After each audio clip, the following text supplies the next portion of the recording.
sa ngayong araw na to. Okay, sa nakikita ko, maganda naman ang araw na to kasi for guiding po tayo.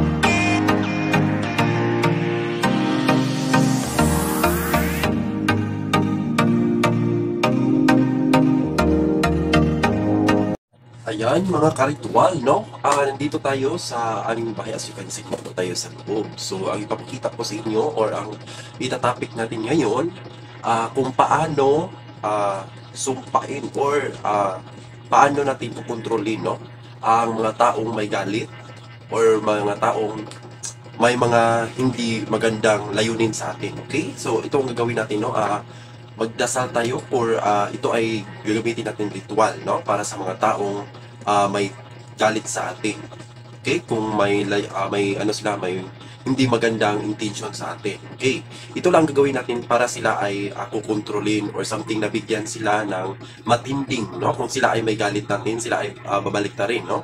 Ito ay bumabaliktad, no. Ito ay may matinding sumpa. Okay, so susumpain natin yung mga taong may galit sa atin. Okay, so bago natin tatalakayin yan, huwag kalimutan, no, mag-subscribe at mag-click all bell at i-follow nyo ang aking YouTube channel at ang ating mismo yung ano na to, no, yung page natin sa Facebook, Alixter Hiking TV, Alixter Hiking TV yung main account natin. So nandito po tayo upang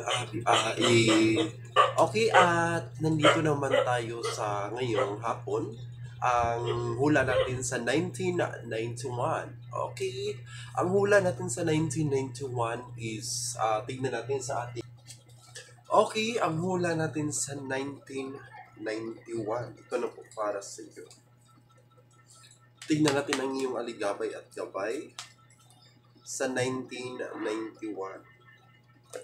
Okay, sa hula sa 1991 at tignan na. Okay, hindi masyadong masaya, no, sa iyong partner ngayong taong 2023. Okay, medyo hindi ka masyadong masaya. Okay, mayroon kang okay, may kapartner ka, may kapartner ka naman ngayong taon, pero nagsasama kayo pero hindi kayo masyadong masaya. Pero hindi kayo masyadong masaya.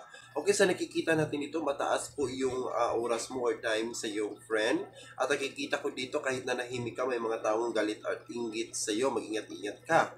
Dahil nakikita ko naman dito, posible magkakaanak ka at posible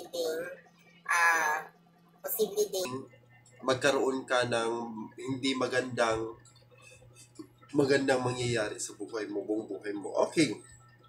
Ngayong 2024, at tignan natin ang ngayong 2024, mayroon kang darating na swerte. Yes! At nasa iyong mga kamay at gabay lamang, ito ay gabay lamang ni Tarot Boy upang ito ay mabigyan ka ng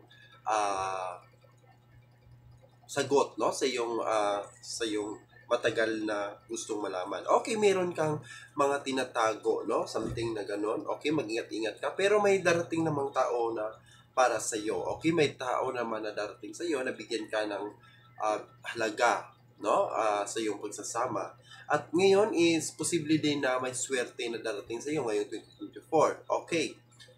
At iyan lang po sa 1991. Okay, at maganda po ang inyong nasa iyo lang mga kamay, nasa iyong mga kamay ang mga swerte.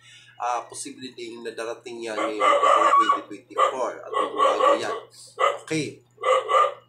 So magpapatuloy tayo sa gaganapin natin ng ritual. Okay? So ayun, no? Mga ka-ritual, ito po ang ating gagawin. Lahat ng ito is mga gabay lamang.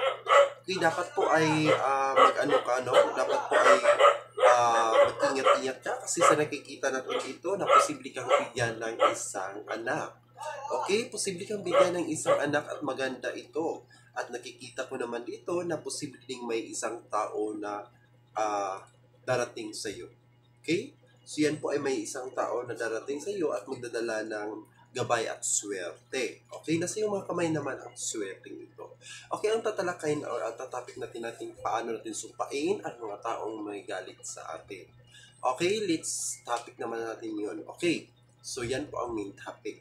Pero ngayon is magbibigay muna ako, no? Huhulaan ko muna yung taong 1989. Okay, kasi nagpapahula yan sa YouTube natin.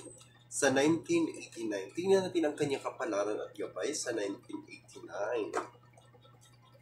Okay, sa 1989, gabay at kapalaran sa 1989, nakikita ko dito may darating, no? May darating, mag-ingat-ingat ka kasi ito ay kailangan, no? Kailangan mong harapin ang problema sa barangay kasi hindi po ito matatapos-tapos kapag hindi mo ito iharap sa barangay. Okay, at sa nakikita ko naman dito, mapagkumbaba ka, mapagbigay ka, pero minsan po yung nauubos po yung pasensya mo, no? Minsan po ay nakakain ka na sa iyong pasensya. Ikaw po ang kinakain ng pasensya. At nakikita ko dito, kinukontra mo yung sarili mo mismo. Okay? So, wag mong kontrolin yung sarili mo mismo at nakikita ko naman dito na kaya mo. Okay, laban mo lang yan at nakikita ko sa iyong mga kamay ngayong 2024 na posible pong may darating na swerte. Okay.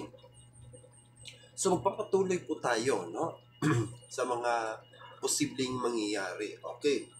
At ngayon sa 1999 naman, may mga swerte po na darating ngayong taong 2024. Ano kaya ang mga swerte na darating? Okay, magsikap ka daw. So nakikita natin dito, magsisikap ka at posibleng bihin ka ng negosyo at ang mga pamilya mo ay nakadepende sa iyo.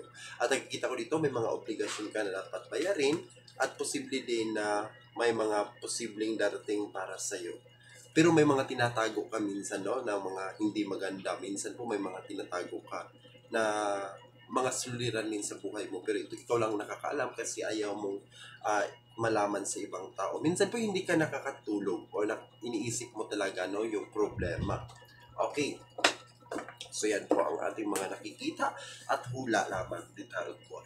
Okay. So, ngayon, nandito as you can see, nandito tayo. So, ayan, ito po yung panihag natin. Okay? So, ito po ang lagayan natin, ang panihag. Kapag ito ay may mga tao pong galit or may tao pong nagagalit sa'yo, ito po ang sumpa or paano natin susumpain. No? Kahit hindi natin alam kung sino taong may galit. Hindi natin alam kung sinong taong may galit natin. Pero, naramdaman natin siya. Okay, ang gagawin lang natin, isulat mo ang pangalan sa mga taong nasa iyo, no? Yung mga kikilala mo. Kasi minsan po, nandyan po sa kakilala mo yung may taong galit. Kasi hindi natin malaman. Kasi minsan po, nakadepende lang yan, no? Kung paano niya inahandle po yung sarili. Pero iyan ay naramdaman natin. Kahit hindi naman siya nagpapakita na galit siya sa atin, pero mag-ingat-ingat tayo pa rin kasi siya ay kasi marunong siya humahandle sa kanyang sarili. So, ang gagawin lang natin, isulat mo lahat ng mga pangalan, kung sino mang mga tao na kakilala sa iyo, posible mong isulat ang pangalan. Okay? So, as you can see, kung meron kang battle or yung clear battle, pwede mo siyang ipasok doon. Okay, may papakita lang po ako sa iyo. Okay, so kunwari ito po. So ayan.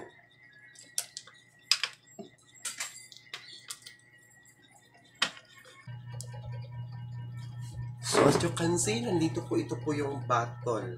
Okay, yan po.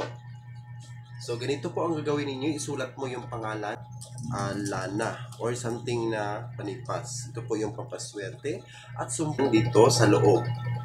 Yan, ayan po, no? Ito po yung natin. Ito po yung panipas natin. Yan. Dalawa po bottle yan, no? Ito po yung panipas at saka ito din yung ayan. Bulak na kalipay-pay, no? Ayan po. Ito po yung bulak na kalipay-pay, pang sumpa, no? Ito ay pang pansumpa, pang paswerte. Lahat na ito, okay?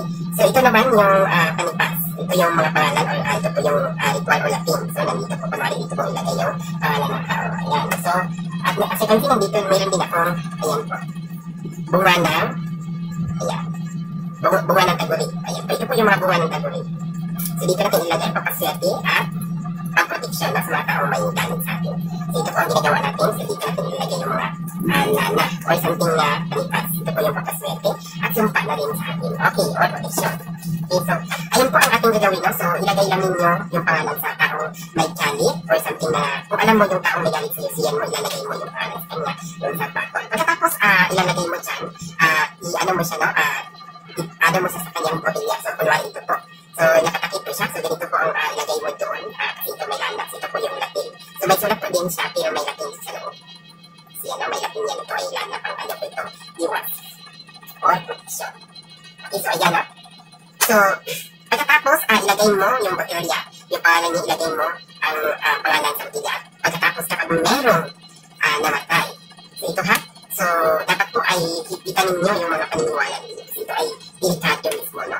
Kapag ito ay merong namatay, no? Sa inyong kapitbahay, o kung sino man yung namatay, no? Pwede nyo isalin yung pangalan mismo, no? Yung pangalan. Ibulong mo kung atong isa sa namatay. Ang taong ito, isusumpa mo.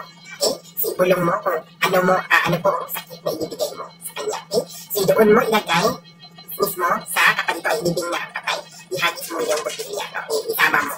So, ayan. So, banggitin mo lang yung pangatlong disease, yung pangalan, yung taong may galit sa Diyos. So, siya ay magdadala ng matinding sumpa o sakit. No? At siya ay hindi makakaligtas doon kasi siya po ay binigyan mo siya ng koneksyon or pinalipadan mo siya o something na pinahabilin mo sa patay. Kaya po isasama po yun. Bigyan po siya ng matinding sakit. Okay? So yan po ay mga sumpa lamang. Okay? So nakadipindi lang po sa inyo, no? Nakadipindi lang po. Kung ikaw ay maniniwala, ito po si Tarot Boy muli, magbibigay ng gabay at ligabay sa inyo. At nakadipindi lang po sa inyo kung ito ay pagpaniwalaan mo. Ang malaga, ito ay masaya at marunong magpapababa para ipalagi kang maganda. So huwag kalimutan mag-like at mag-subscribe sa ating YouTube channel. Okay? So nakikita at gabay natin ngayon. Maswerte ba tayo? Okay, nakikita natin dito ang guide natin or guide channel. Ibig sabihin, malakas ang kapit natin at maniwala tayo sa kinabukasan na posibleng gagabayan tayo. Okay, nandito lang po at huwag kalimutan mag-like at subscribe sa ating YouTube channel. Okay, para lagi kayong i-click order, para lagi kayong updated sa ating mga panibagong video. Okay, maraming salamat.